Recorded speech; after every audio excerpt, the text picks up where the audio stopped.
ሊቨርፑል ይሄንን ተጫዋች ሲያመጣ አንድ ተጫዋች ብቻ አይደለም ለማምጣት ይሄን ሁሉ ገንዘብ የከፈለው ከዚህ ልጅ በርካታ ጥቅሞችን ያገኛል እና እንደ 4 እና 5 ተጫዋቾችን ባንዴ እንደማስፈረም ነው ልጁ ካለው ክህሎት አንፃር የተነሳ የሚሉ ሐሳቦች በርከት ብለው ከሰሞኑ ሲነሱ ነበር። እውነት ነው። እኔ ደግሞ አንድ መረጃን ላክልላችሁ። እንግዲህ ፍሎሪያን ቪርትዝ በቡንደስሊጋው ላይ እሱ ከጀመረበት ጊዜ አንስቶ በቻንስ ክሬትድ የሚበለጠው በማን ብቻ መሰላችሁ?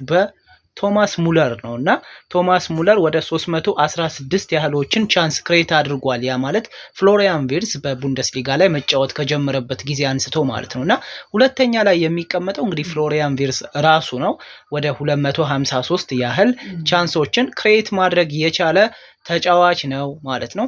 ከሱ በመከተል የሚቀመጡ ደግሞ ተጫዋቾች አሉ። ለምሳሌ እንደነ ጆሹዋ ኪሚሽ፣ ጁሊያን ብራንት እና እንዲሁ ሌሮይ ሳኔ እነዚህ ደግሞ ተከታዩን ስፍራ ይዘዋል በ216 205 እና 194 ያህል ቻንሶችን ክሬት በማድረግ ማለት ነውና እንግዲህ ፍሎሪያን ቪርትዝ ወደ ሊቨርፑል ያለ ምክንያት ይሄን ያህል ገንዘብ ወጥቶበት አልመጣም ማለት ነው።